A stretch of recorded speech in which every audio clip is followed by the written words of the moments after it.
하나님의 말씀은 구약 성경 열왕기상 2장입니다.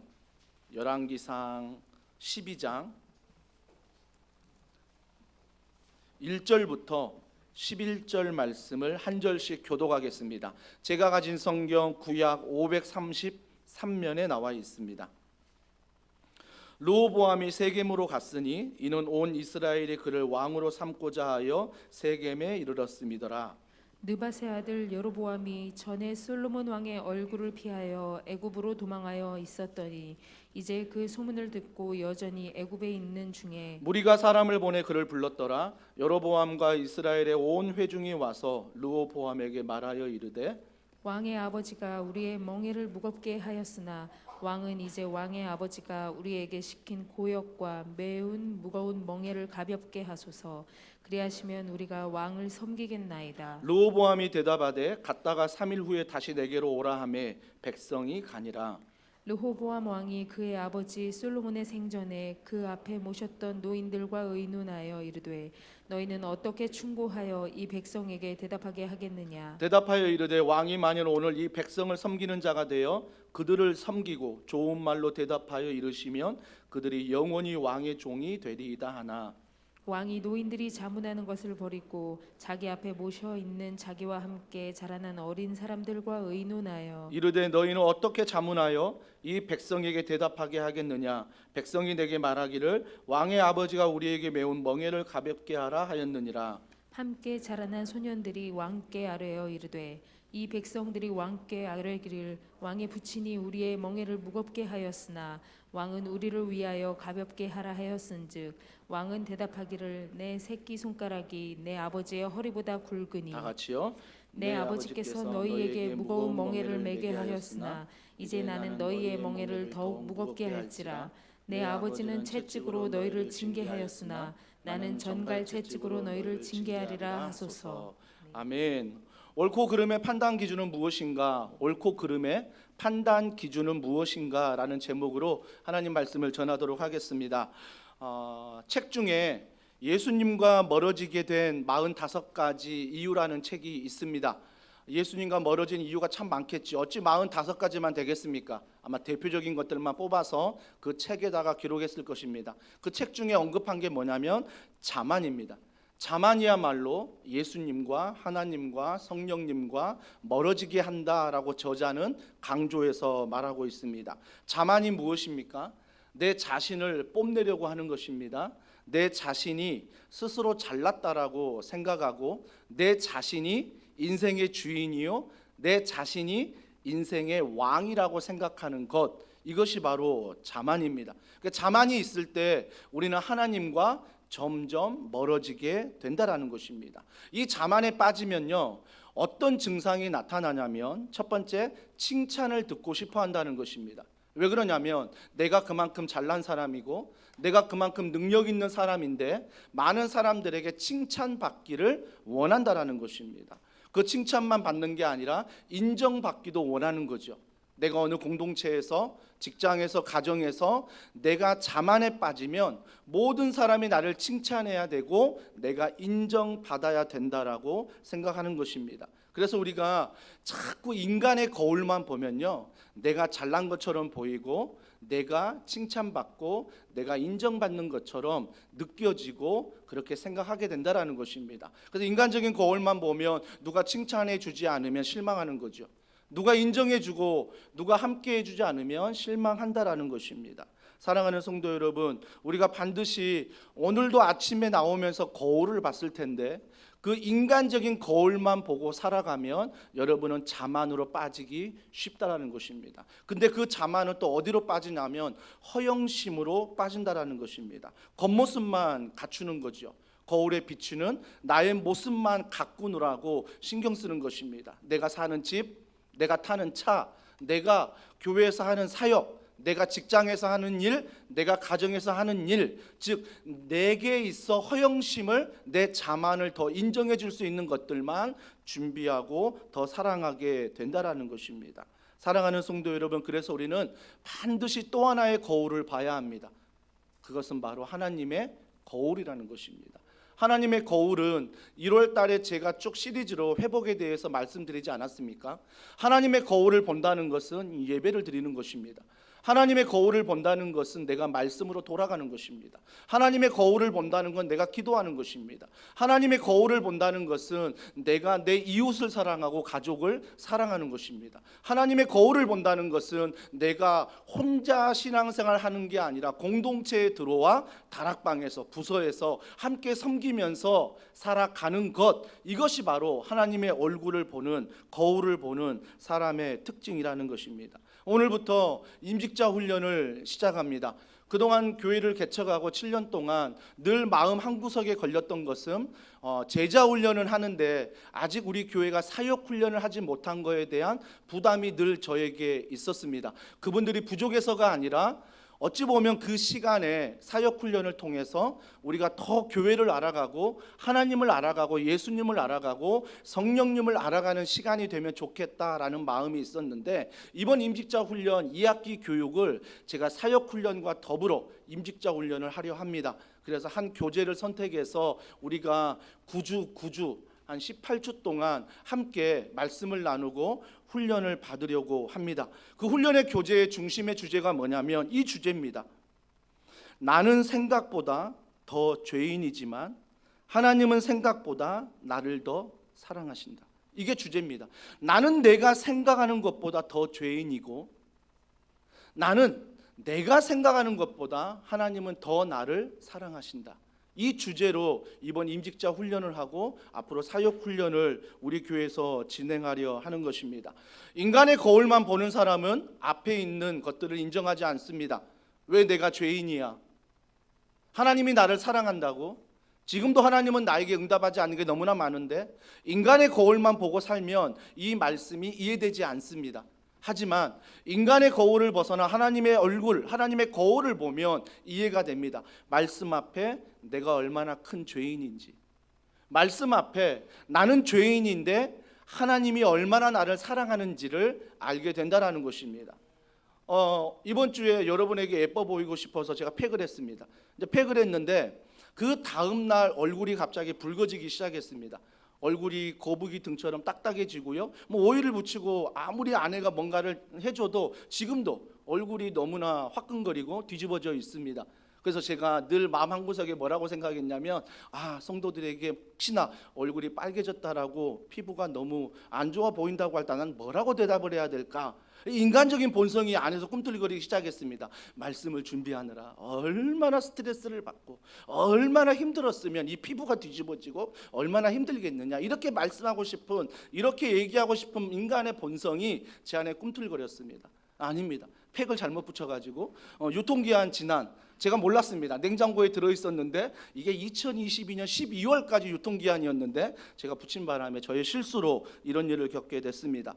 제가 이런 일을 볼 때 인간은 정말 내 죄를, 내가 잘못한 걸 감추려고 하는구나, 감추려 하고 그걸 포장해서 사람들에게 이야기해서 어떻게든 칭찬받으려 하고 어떻게든 인정받으려 하고 어떻게든 나를 잘 포장하는 허영심에 가득 찬 게 바로 인간의 모습이구나 라는 것들을 다시 한번 한 주간 깨닫는 시간이었습니다. 사랑하는 성도 여러분, 이런 허영심을 깨달을 때 우리가 반드시 하나님의 거울을 볼 때 말씀을 통해, 예배를 통해, 기도를 통해, 교제를 통해, 사랑을 통해 우리가 반드시 거울을 통해 들어야 될 음성은 나는 생각보다 더 큰 죄인이고 하나님은 내가 생각하는 것보다 더 큰 사랑하는 분이다 라는 이 복음의 말씀이 우리에게 날마다 들려야 한다라는 것입니다. 오늘 본문에 두 사람이 등장을 합니다. 이 두 사람이 등장하는데 이 두 사람은 인간의 얼굴만 보는 사람이었습니다.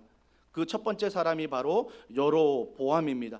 이 여로보암을 설명할 때 오늘 본문은 제가 길어서 다 읽지는 않았습니다. 여로보암을 어떻게 설명하냐면 열왕기상은요 왕들의 이야기입니다. 왕들의 이야기를 기록한 책인데 열왕기상을 쭉 읽다 보면 몇 명의 왕들의 어머님만 기록했는데 오늘 왕이 아닌 여로보암의 어머니의 실명을 기록하고 있습니다. 아마 그 이유는 여로보암이 먼 훗날 왕이 된다라는 것을 암시하고 있는 것입니다. 그러면서 여로보암 어머니의 이름을 말하고 있는데 그의 배경에 대해서 성경은 이렇게 말합니다. 오늘 열왕기상 11장 26절입니다. 26절 말씀 우리 다 같이 읽습니다. 시작. 솔로몬의 솔로몬의 신하 일평생에 느바세 하다시 아들. 끼친 환난의 잠깐만요. 11장 26절입니다. 26절. 다시 읽습니다. 시작. 솔로몬의 신하 느바세 아들 여로보암이 또한 손을 들어 왕을 대적하였으니 그는 에브라임 족속인 스레다 사람이요 그의 어머니의 이름은 스루아이니 과부더라. 집사님이 실수하니까 얼마나 감사합니까? 평소에 완벽하신 분 같거든요. 찬양할 때 가운데 서가지고 찬양하실 때 와, 감히 그분의 찬양을 따라갈 수 없는, 그분의 음악 실력을 따라갈 수 없는, 그래서 늘 먼 발치에서 정말 대단한 분이다, 완벽한 분이다 생각하는데 저렇게 실수를 하십니다. 실수할 때마다 느끼는 게 뭡니까? 아, 누구나 실수할 수 있구나. 내가 실수하는 것도 얼마든지 가능하다라는 것입니다. 이런 걸 통해서 우리가 날마다 복음이 있고 은혜가 있으면 그게 판단이 아니라 내게 말씀이 들어와 해석할 수 있다라는 것입니다. 이게 은혜인 것 같아요. 그런데 오늘 여로보암의 어머니 이름이 스루아이다라고 설명하면서 그가 과부다라고 말합니다. 여러분, 과부라는 것은 아버지가 없다라는 것입니다. 아마 여로보암을 생각할 때 아버지가 없다는 것은 그 당시에 얼마나 어렵게 살았을까, 얼마나 힘들게 살았을까. 아버지 그늘 아래 있는 나이에 아버지 그늘 아래 많은 것들을 혜택을 입을 수 있는데 그렇지 못했다는 것은 아마 인생의 어려움이 많았을 것입니다. 인생에 힘든 일이 많았을 것입니다.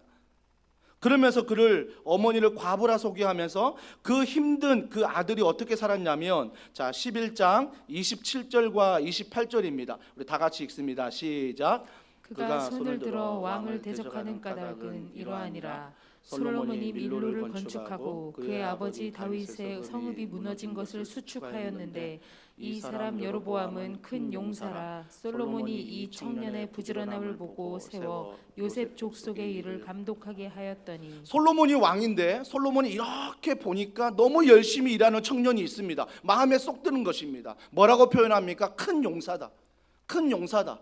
가정은 보잘것없는데, 배경은 보잘것없는데 그가 열심히 일하는 모습을 왕이 보고 큰 용사라 해서 가까이 두기 시작합니다. 가까이 두기 시작했어요. 그런데 가까이 뒀는데 27절에 뭐라고 말합니까? 왕을 대적했다라고 말합니다. 그러니까 여로보암이 나중에 보니까 솔로몬을 대적했다라고 말하고 있습니다. 대적한 사람들이 몇 사람 등장하긴 하는데 이들이 한 3사람 정도가 등장하는데 솔로몬을 대적하는 사람으로 등장한다는 것 말미에 알려드릴 테니 기억만 하시면 되겠습니다. 하여튼 한 청년의 부지런함으로 솔로몬이 가까이 두기 시작합니다. 그런데 그때 여로보암에게 선지자 아이야가 찾아옵니다. 선지자라는 것은 구약에 하나님의 말씀을 전하는 사람입니다. 그러니까 제가 만약 구약 사람이라면 목사는 선지자입니다. 또한 순장님도 하나님 말씀을 전한다면 선지자입니다. 그러니까 하나님의 말씀을 있는 그대로 전하는 사람들이 선지자였습니다. 그러니까 구약의 선지자 아이야가 여로보암을 1대1로 만납니다. 1대1로 만나는 사건이 오늘 29절과 39절 11장 29절 39절 쭉 나오는데 길어서 다 읽지는 못합니다. 내용만 간략하게 말씀드리겠습니다. 둘이 만나는데 아이야가 선지자가 새 옷을 입고 들판에 서서 1대1로 만납니다. 1대1로 만나는데 갑자기 이 여로보암 앞에서 이 아이야 선지자가 자기 옷을 찢어버립니다. 자기의 옷을 찢으면서 12조각을 냅니다. 12조각이라는 것은 이스라엘 12지파를 뜻합니다. 12조각을 내면서 10조각을 여로보암에게 줍니다. 그러면서 뭐라고 말하냐면 앞으로 너가 이스라엘 10지파를 거느릴 왕이 될 거야 라고 말합니다. 근데 이게 아이야의 말이 아니라 선지자는 하나님의 말씀을 하기 때문에 하나님 여호와의 말씀이라고 이야기를 해줍니다. 여러분 듣는 입장을 생각해 보자고요. 여로보암 정말 생뚱맞습니다. 왜? 이미 왕이 있는데, 솔로몬이라는 왕이 있는데 갑자기 선지자가 찾아와 여호와 하나님의 말씀이라 하면서 너가 왕이 될 거야, 12지파 중에 10지파를 너가 맡을 거야 라고 얘기하는 것입니다. 여러분 아마 한편으로 흥분될 것입니다. 내가 왕이 된다고 아마 기대도 있을 것입니다. 근데 또 한 가지 두려움이 있습니다. 이건 반역입니다. 지금의 왕이 있는데 내가 왕이라고 혹시 소문이 난다면 이거는 반역입니다. 반역은 그 당시에 직결처형입니다. 굉장히 두려움 또한 있었을 것입니다. 그런데 이 사실을 누가 아냐면 솔로몬이 압니다. 솔로몬 보십시오. 자, 오늘 본문 열왕기상 11장 40절 다 같이 읽습니다. 시작. 이러므로 솔로몬이 여로보암을 죽이려 하매 여로보암이 일어나 애굽으로 도망하여 애굽 왕 시삭에게 이르러 솔로몬이 죽이기까지 애굽에 있으니라. 솔로몬이 여로보암을 죽이려 했다는 것입니다. 여러분 다시 한번 묵상해 보십시오. 하나님은 아셨고 여로보암도 알고 있고 선지자 아이야만 아는 이야기입니다. 하나님만 알고 여로보암만 알고 아이야만 아는 말이었는데 솔로몬이 갑자기 여로보암을 죽이려 합니다. 누가 말했을까요?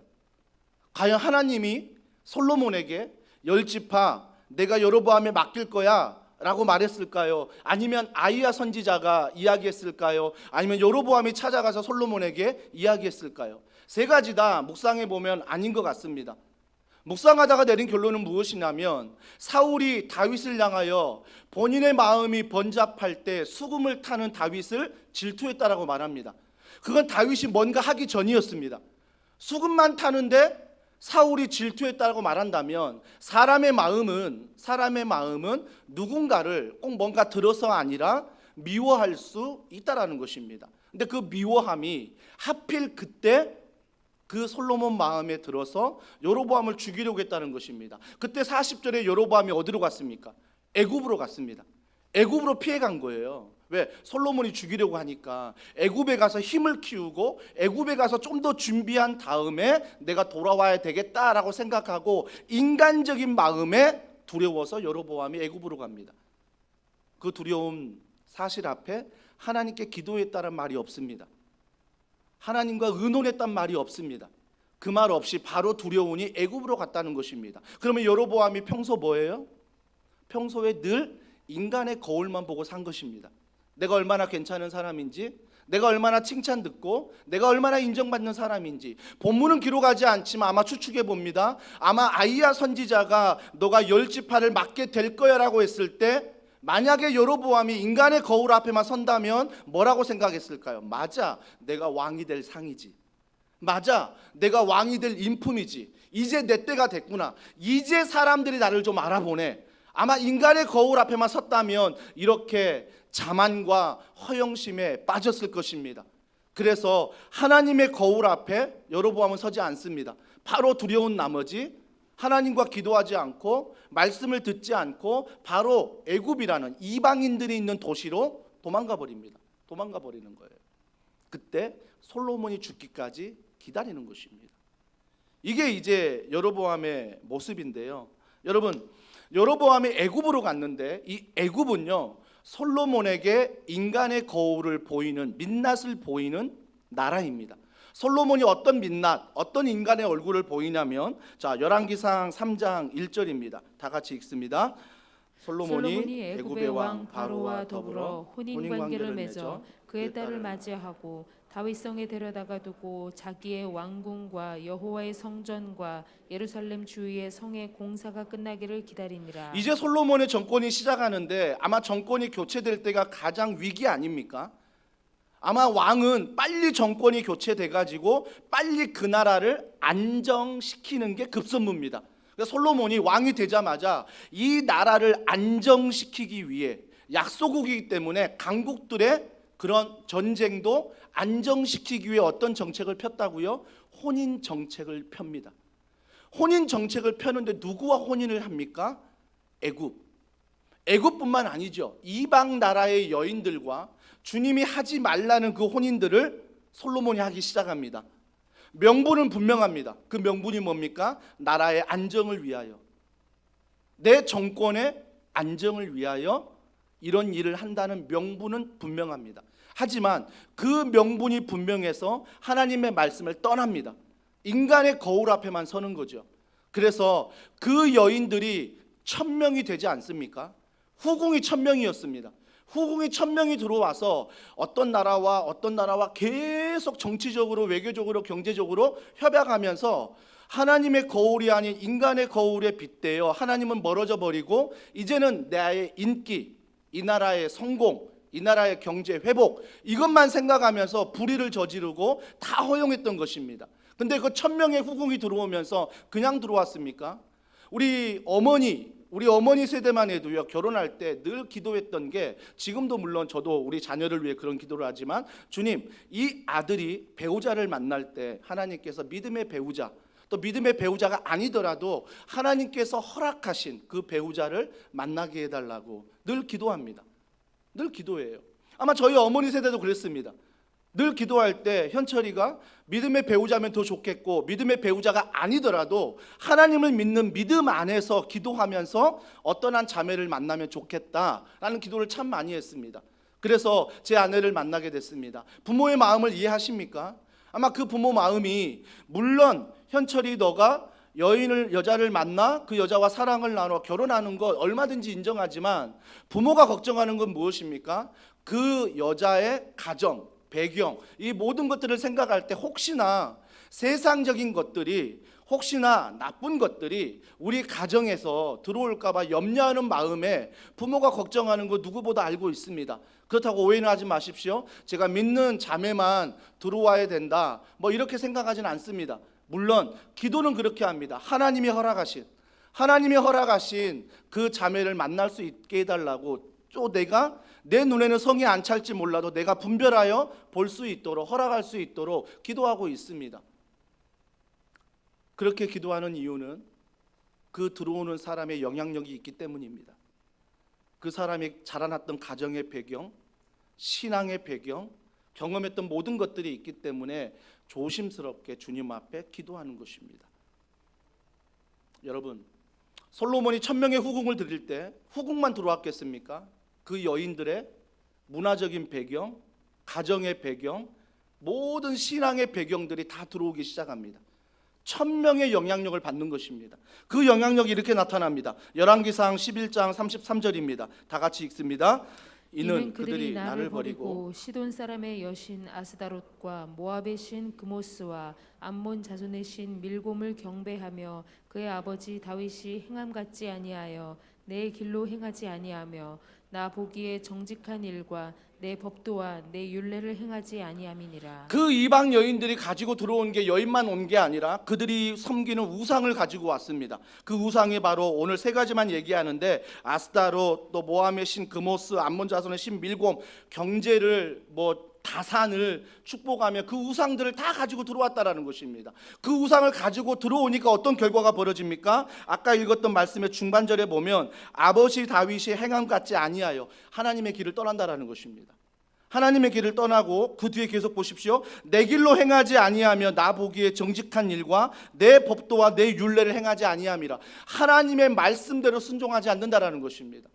순종하지 않는다라는 것입니다. 가끔 저에게 결혼에 대해서 상담하신 분들이 있습니다. 우리 자녀들이 믿음의 배우자가 아닌 다른 배우자를 만나 결혼하는데 목사님은 어떻게 생각하십니까? 라고 물어봅니다.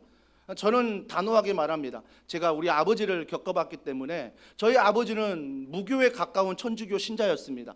누구보다 가물을 즐기시고 누구보다 세상을 사랑했던 분이십니다. 얼마나 술을 사랑했냐면 간경화로 돌아가실 만큼 술을 사랑하셨던 분이었습니다. 물론 돌아가시기 전에 5년 전에 주님을 믿고 안수 집사님까지 직분을 받고 돌아가셨지만 늘 세상을 사랑했던 아버지였습니다. 그런 아버지가 3대째 믿는 저희 어머니, 믿음의 가정인 어머니와 결혼해서 누구보다 제가 그 생활을 봤기 때문에 그런 상담을 저에게 해온다면, 저는 사랑하고 부모가 허락한다면 아무리 믿지 않는 배우자라도 허락합니다. 하지만 대가가 있다는 것은 기억해야 됩니다.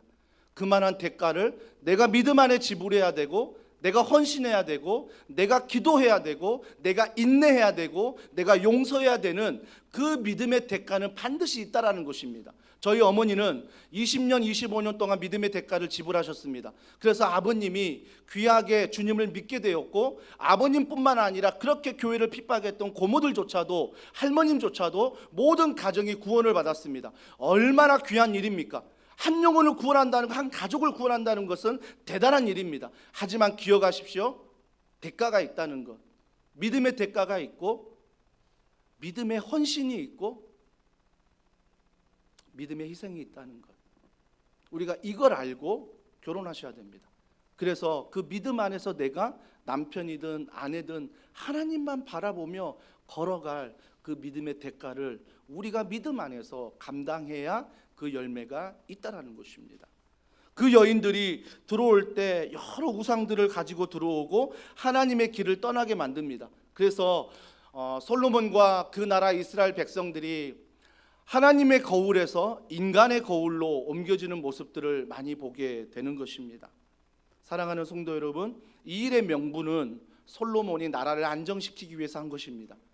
자기의 인기와 자기가 인정받기 위해서 이 일을 시작한 것입니다. 나와 별반 다를 게 없습니다. 인생을 살면서 그리스도인이지만 그럴싸한 명분을 통해서 우리가 얼마나 하나님을 이용하는지 모릅니다. 하나님을 이용해서 하나님의 거울 앞에 서는 게 아니라 늘 인간의 거울 앞에 서서 하나님은 내 성공에 필요한 분, 하나님은 내가 칭찬받기 위해 필요한 분, 하나님은 내가 인정받기 위해 필요한 분, 하나님은 교회가 부흥하기 위해서 필요한 분, 하나님은 내가 좋은 학교에 가고 좋은 직장에 취직하고 좋은 배우자를 만나기에 필요한 분. 그래서 내가 하나님을 믿지만 늘상 서는 거울은 인간의 거울이라는 것입니다. 그러니까 뭐예요? 내가 괜찮은 사람처럼 보입니다. 인간의 거울 앞에 서니까 내가 꽤 괜찮은 사람이구나, 내가 인기 있는 사람이구나, 내가 능력 있는 사람이구나, 그러면서 자만에 빠지고 허영심에 빠지게 되는 거죠. 말씀 앞에, 하나님 앞에 거울에 선 사람은, 다시 한번 반복합니다, 그 말씀 앞에서, 하나님의 거울 앞에서 내가 생각보다 더 큰 죄인이고 하나님은 내가 생각하는 것보다 나를 더 사랑하신다, 이 복음의 은혜 앞에 우리가 설 수 있다라는 것입니다. 사랑하는 성도 여러분, 그래서 우리가 주로 말씀의 거울 앞에 섰을 때, 하나님의 거울 앞에 섰을 때 우리가 진정 하나님의 마음을 알 수 있고 하나님의 뜻을 알 수 있습니다. 하지만 여로보암은 하나님의 거울보다 인간의 거울 앞에 섰습니다. 솔로몬도 마찬가지입니다. 하나님을 믿지만 말년에 하나님의 거울보다 인간의 거울 앞에 섰던 그 모습입니다. 근데 그 모습이 딱 나의 모습이라는 것입니다. 나의 모습이라는 거죠. 그렇다면 또 한 가지 인물 르호보암을 살펴보려 합니다. 르호보암은 뭘 의지했으며 안전의 보장이 무엇이었습니까? 자, 열왕기상 11장 43절입니다. 르호보암이 대신하여 왕이 되니라. 드디어 솔로몬이 죽었습니다. 솔로몬이 죽고 르호보암이 왕이 됐습니다. 르호보암이 왕이 됐는데 그 르호보암이 왕이 되자 이스라엘 백성들 중직 대신들이 애굽으로 갑니다. 왜 애굽으로 갔을까요? 여로보암을 만나러 간 것입니다. 왜 여로보암을 만나러 갔습니까? 오늘 본문의 말씀을 쭉 읽다 보면 솔로몬이 말년에 너무나 백성들을 괴롭혔거든요. 너무나 백성들을 노역을 시키고 백성들을 종처럼 부려먹고 백성들을 학대했거든요. 그러니까 이게 너무 힘들어서 이스라엘 백성들이 애굽에 있는 여로보암을 찾아가 뭐라고 말하냐면, 너가 다시 이스라엘로 돌아와 르호보암에게 이야기 좀 해달라. 무슨 이야기요? 솔로몬이 말년에 펼쳤던 백성들을 괴롭게 하는 것 더 이상 하지 않도록 백성을 좀 소중히 여기도록 너가 좀 와서 말해달라라고 여로보암에게 부탁하는 것입니다. 여로보암과 그 무리 백성들이 다시 돌아와 르호보암 앞에서 섰습니다. 서가지고 르호보암 앞에 부탁했습니다. 솔로몬, 당신의 아버지가 너무나 백성들을 노역이 심하고 힘들게 했으니 당신이 이제 왕이 된다면 그 백성들의 노역한 것을 조금만 더 생각해 주시고 백성들을 잘 섬겨달라. 여로보암이 이스라엘 무리들과 함께 이야기했습니다. 근데 그때 르호보암이 대답을 합니다. 르호보암이 대답하는데 뭐라고 대답하냐면, 알았다, 내가 3일 동안 생각해 보겠다. 3일 동안. 여러분, 물론 생각을 해야 합니다. 특히 리더는 더 그렇습니다. 어떤 한 이야기만 듣고 그 이야기를 전폭적으로 믿어버려서 일을 처리하는 것은 실수입니다. 반드시 그 사람의 말도 듣지만 상대방의 이야기도 들어보고 그 들어본 후에 리더는 냉정하게 하나님의 거울 앞에서 평가해야 할 것입니다. 그런 마음이라면 괜찮았습니다. 하지만 르호보암 마음이 그 마음이 아니었던 것 같아요. 3일 후에 다시 만나자라고 이야기했는데 먼저 찾아간 사람들이 있습니다. 그게 누구냐면 원로 노인들의 그룹입니다. 솔로몬 왕 때 좌우에 함께 정치를 했던 원로들입니다. 원로들을 찾아갔는데 원로들에게 이 이야기를 했습니다.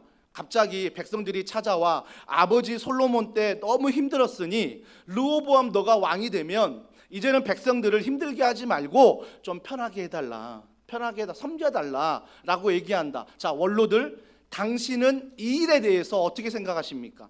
원로들이 이렇게 말합니다. 이제는 르호보암 당신이 왕이 되면 백성들을 잘 섬기십시오. 백성들을 잘 섬기십시오.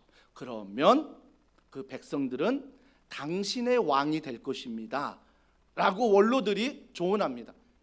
근데 말씀해 보니까 이 원로들의 조언을 르호보암이 들었지만 마음에 싫어했습니다. 마음에 싫어했어요. 그래서 누굴 찾아갑니까? 또한 그룹인 젊은 그룹, 오늘 말씀해 보니까 어린 사람들을 찾아갔다라고 말합니다. 아마 자기 또래인 것 같아요. 자기 또래 정치할 때 있는 사람들인 것 같습니다. 하지만 성경에서 어린 사람들이라고 말하는데 나이가 어리다는 뜻이 아닙니다. 아마 그 당시 르호보암 나이가 신학자들이 40세 정도 됐다라고 말합니다. 40세는 결코 적은 나이가 아닙니다. 어리다고 말했던 것은 신앙적으로 하나님의 거울 앞에 서지 않는 것을 말합니다. 그 젊은 사람들은 어린 사람들이다 말하는데 어린 사람들을 찾아갈 르호보암이 백성들이 솔로몬 우리 아버지 때 너무 힘들었다고 한다. 근데 그들이 내가 왕이 될 때 편하게 해달라고 한다. 어떻게 하면 좋겠냐? 그때 젊은 사람들이 뭐라고 말합니까? 듣지도 마십시오. 듣지도 마시고 오히려 아버지 때보다 더 포악하게 하십시오. 더 많이 그들에게 노역을 시키고 더 많이 그들을 부려먹고 심지어 채찍으로 솔로몬이 때렸다면 당신은 전갈 채찍으로 그들을 때리십시오. 전갈 채찍은 끝에 채찍 안에 납이 붙어 있는 것입니다. 그러니까 솔로몬은 그냥 가죽 채찍으로 때렸다면 그것도 아픈데 르호보암이 왕이 될 때 전갈 채찍을 붙여서 납으로 그 백성을 때리라는 것입니다. 살점이 떨어지지 않습니까? 그러니까 한마디로 더 포악한 왕이 되라는 것입니다. 젊은 그룹은 그렇게 얘기합니다. 그러면서 한 가지 비유를 듭니다. 무슨 비유를 듭니까? 당신은 새끼손가락과 같은 솔로몬의 넓적다리와 같은 인정을 받아야 된다라고 말합니다. 이걸 해석하다 보면 어떻게 해석하냐면 그 당시 고대 근동에는 왕의 권력은 많은 것에서 나오는데 그 중에 하나가 뭐였냐면 이 새끼손가락은 생식기를 뜻합니다. 생식기를 뜻해서 생식기가 건강해서 자손을 많이 낳고 후궁을 많이 두면 그만큼 왕이 뭐예요? 능력이 있는 것입니다. 권력이 있는 것입니다. 그래서 젊은 사람들이 그걸 알고 당신의 새끼손가락이 솔로몬의 넓적다리보다 허벅지보다 더 강하다는 것을 그들에게 보여줘야 됩니다. 그래서 더 포악하게 하십시오. 그들을 전갈 채찍으로 때리십시오. 더 일을 시키십시오. 젊은 그룹이 얘기합니다. 그때 르호보암이 성경에서 보니까 원로들의 의견을 버렸다라고 말합니다. 원로들의 의견을 버리고 젊은 사람들의 의견을 취했다라고 성경은 말하고 있습니다. 결국 르호보암은 무엇입니까? 하나님의 거울 앞에 서는 게 아니라 인간의 거울 앞에 서는 것입니다. 솔로몬 왕, 우리 아버지보다 내가 더 인정을 받아야 되고 내가 더 성공을 해야 되고 내가 더 칭찬을 받아야 되는, 백성들을 억압해서라도 백성들의 모든 것을 쥐어짜더라도 백성들을 때려 살점이 떨어지더라도 내 자신이 인정받고 이 나라가 안정이 되고 이 내가 칭찬받을 수 있는 성공을 향해 달려가는 것, 이것이야말로 르호보암에게 최고였습니다. 하나님의 거울이 아니라 인간의 거울 앞에 서서 칭찬받고자 하는 그런 자만심과 그런 허영심이 르호보암에게 있었던 것입니다.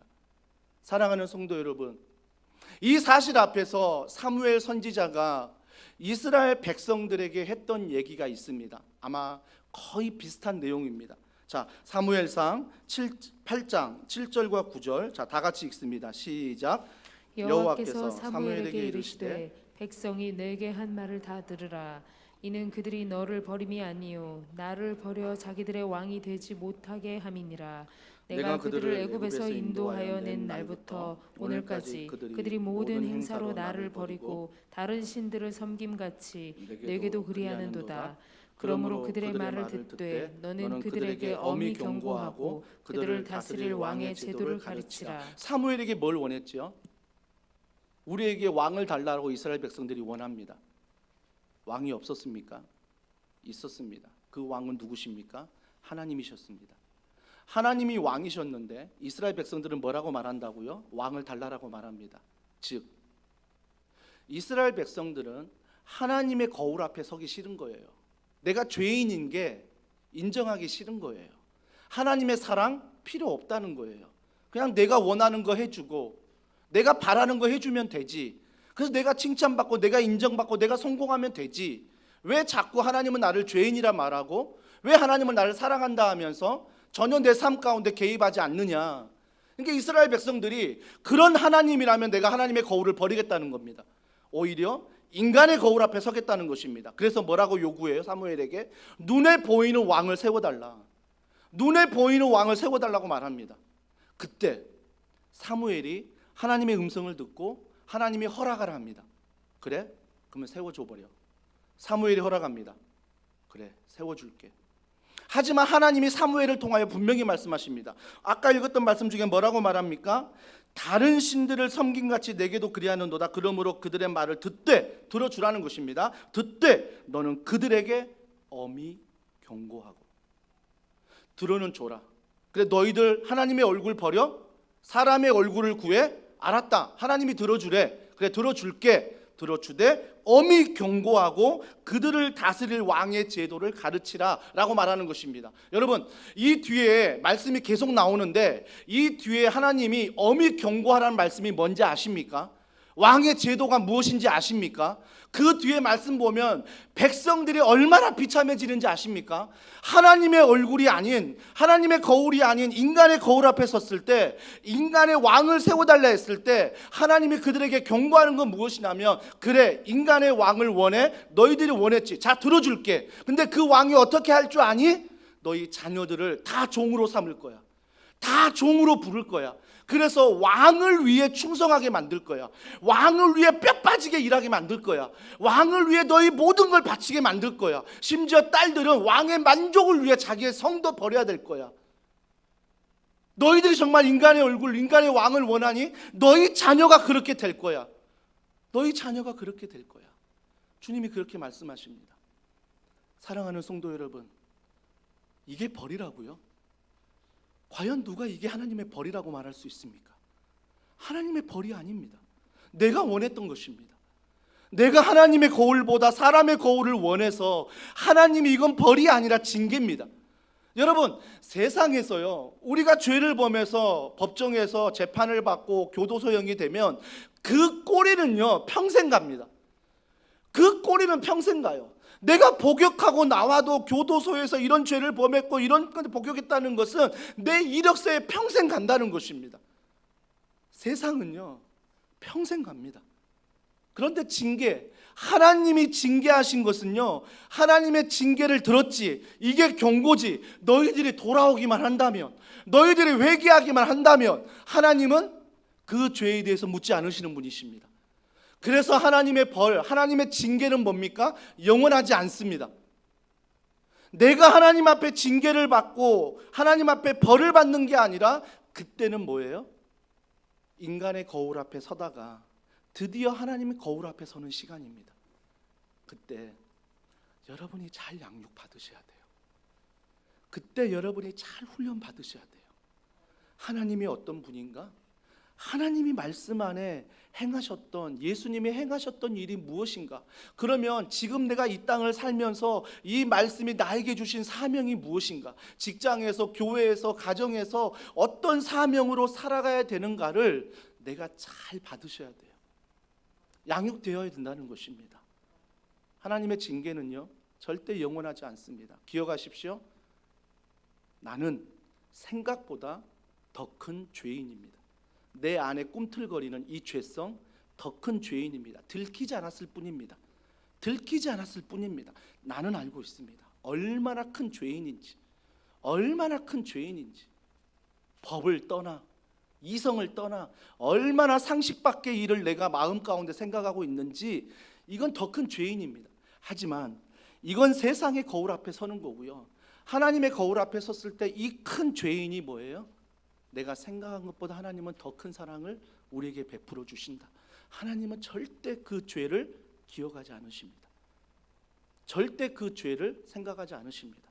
제가 회개하고 하나님 말씀 앞에 양육을 받고 변화될 때 하나님은 그 모든 죄를 용서하신다라고 말하고 있습니다. 사랑하는 성도 여러분, 여러분에게 한 가지 질문을 드립니다. 여러분이 왕이라면, 여러분이 르호보암이라면 어떤 선택을 하셨겠습니까? 첫 번째, 원로의 그룹의 이야기를 들으셨겠습니까? 두 번째, 젊은 사람의 이야기를 들으셨겠습니까? 정직하게 대답해 보십시오. 우리의 마음은 늘 두 번째, 정직한 자의 마음 가운데 내가 인정받고 내가 성공하고 내가 높아지는 그 자리에 있고 싶어 한다라는 것입니다. 하지만 어떤 분들이 이렇게 말합니다. 나는 1번을 택할 거야. 과연 1번을 맞을까요? 과연 원로들의 그 제안은, 의견은 하나님 복음 안에 비추어 볼 때 맞는 이야기였을까요?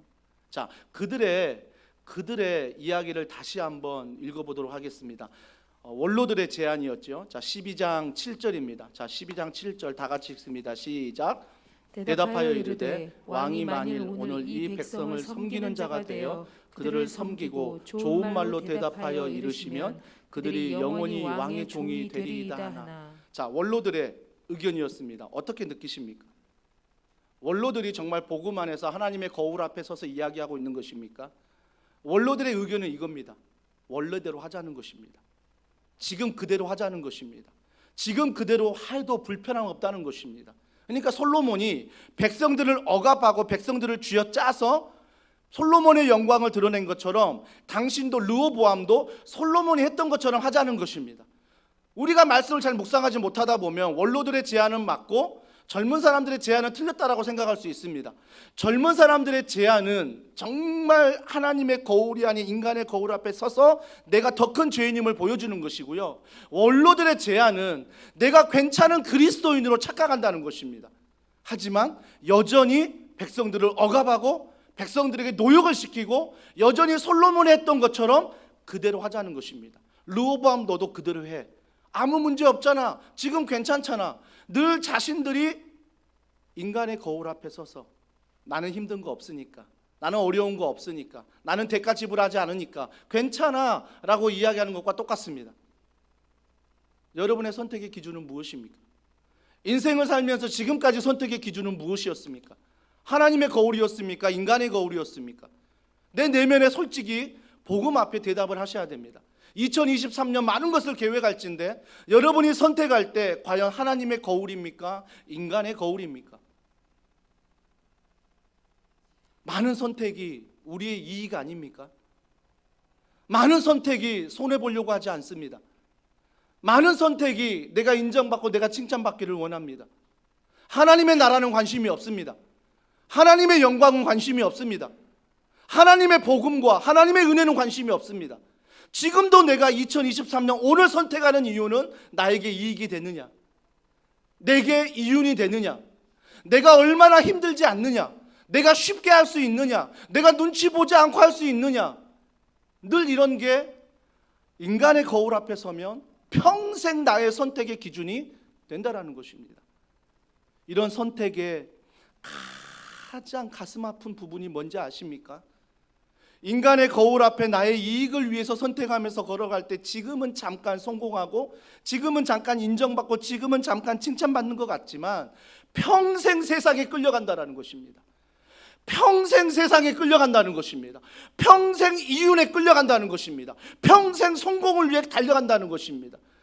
누가 피 흘려도, 누가 짓밟혀도, 누가 씨름해도 상관없는 것입니다. 나의 성공을 위해서만, 나의 이익을 위해서만 인간의 거울 앞에서 달려간다는 것입니다. 과연 이것이 하나님이 원하시는 교회의 모습일까?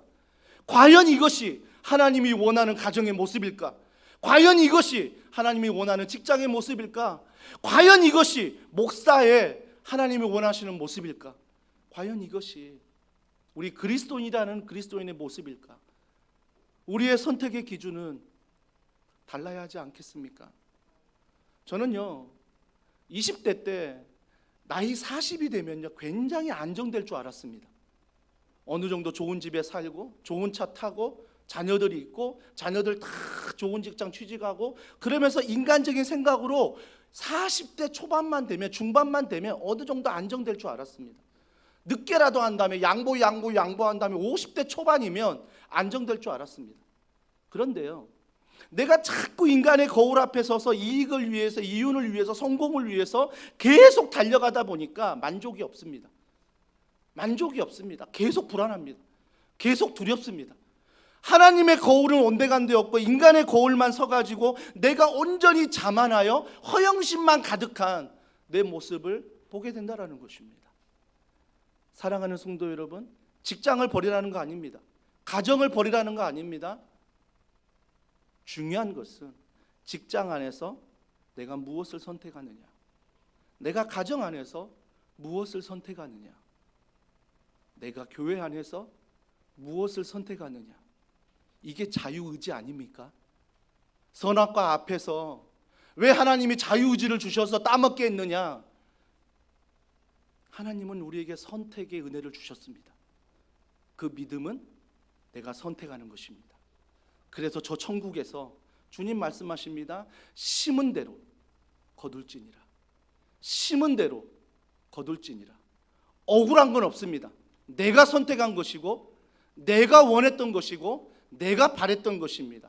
그때 가서 이를 갈고 후회하기보다는 지금 하나님의 엄중한 경고를 듣고 엄중한 가르침을 듣고 우리가 인간의 거울이 아닌 하나님의 거울 앞에서 2023년 더원사랑의 교회 모든 성도들이 선택하며, 그래서 부서가, 그래서 팀이, 그래서 모든 사역과 모든 행사가 하나님의 복음 안에서 나는 더 큰 죄인이야, 하지만 하나님은 내가 생각하는 것보다 더 큰 사랑이 많으신 분이야, 이 복음 앞에 걸어가는 귀한 은혜가 있기를 주님의 이름으로 축복합니다.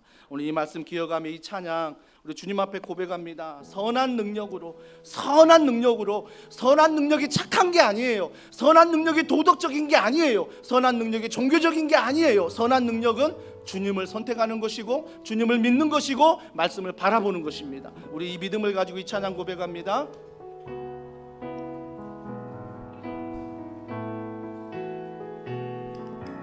주 선한 능력으로, 주 선한 능력으로 안으신 그 크신 팔로, 그 크신 팔로 날 붙드시네. 절망 속에도 흔들리지 않 사랑하는 주 얼굴 구하리. 사랑하는 주 얼굴 한 번 더 고백합니다. 주 선한 능력으로, 선한 능력으로 안으시네. 누구의 팔입니까? 그 크신 팔로 날 붙드시네. 절망 속에도 흔들리지 않 사랑하는 주 얼굴 구하리. 사랑하는 주 얼굴 구하리. 선한 능력으로, 선한 능력으로 일어서리. 그 믿음이 무엇입니까? 주만 의지하리 믿음으로. 이번 한 주간 우리 고대 안에 주 오실 그 영광의 새날을 맞이하리. 이전의 괴로움 날 애워싸 고난의 길을 걷는다 해도, 우리가 고백하는 믿음입니다. 주님께 모두 맡기우리여. 끝내 승리의 날을 만 선한 능력으로 일어서리. 주만 의지하리 믿음으로. 고대하네 주 오실 그날 영광의 새날을 맞이 이번 한 주간 이렇게 사십시오. 주님이 마신 주님이 마신 고난의 쓴 잔 피하지 마시고 우리도 감사하며 우리도 감사하며 받으리 주님의 남은 고난 채워가며 주님의 남은 고난 채워가 우리의 삶 가운데 예수와 복음 위에 살리 선한 능력으로 일어서리 주만 의지하리 주만 의지하리 믿음으로 아멘. 우리 고대하네 주 오실 그 영광의 새날을 영광의 새날을 영광의 새날을 영광의 새날을 맞이하니 영광의 새날을 맞이하리. 우리 이 시간에 기도합니다. 말씀을 듣고 이 문을 나서지만 또 인간의 거울이 보일 거예요. 또 그 거울 앞에서 우리는 실망하고 실패하고 넘어지고 때로 어떤 사람들은 만족하며 행복해할 것입니다. 하지만 그 모든 것들은 영원한 것이 아닙니다. 우리가 영원한 것을 붙들기 위해서는 하나님의 거울 앞에 서야 합니다. 말씀 앞에, 예배 앞에, 기도 앞에, 교제 앞에, 사랑 앞에 섰을 때 우리는 이 땅의 노예가 아니라 하늘나라의 시민권자로 살아갈 수 있습니다. 직장이 사명이 되고, 가정이 사명이 되고, 남편이, 아내가, 자녀가 사명이 되는 것입니다. 교회가 헌신만 하는 게 아니라 사명이 되는 것입니다. 하나님의 거울 앞에 이 사명으로 이번 한 주간 살아갈 수 있도록 주여 은혜를 베풀어 달라고, 주여 우리를 불쌍히 여겨 달라고 우리 시간에 한 목소리로 함께 기도하겠습니다. 하나님 아버지, 하나님을 찬양하며 하나님을 바라보며 하나님을 사모하며 믿음 안에 성령 안에 걸어가기를 소원합니다. 부족한 우리들을 통하여 하나님이 일하시기를 원합니다. 날마다 인간의 거울 앞에 서는 이 종, 하나님 부족한 종, 연약한 종, 실수하는 종 하나님 용서하시고, 하나님 더 큰 죄인이지만 내가 생각보다 더 큰 사랑이 주님 앞에 있음을 믿고 그 사랑 앞에 십자가 사랑을 붙잡고 걸어가는 우리 모두가 되게 하여 주시옵소서. 그 사랑 앞에 든든히 걸어가며 그 사랑 앞에 나아가는 우리 모두가 될 수 있도록 성령님 도와주시고, 성령님 이번 한 주간 동행하시고 하나님의 거울 앞에 예배와 말씀과 기도와 교제와 찬양을 통하여 사명 감당하는 우리 모두가 되게 하여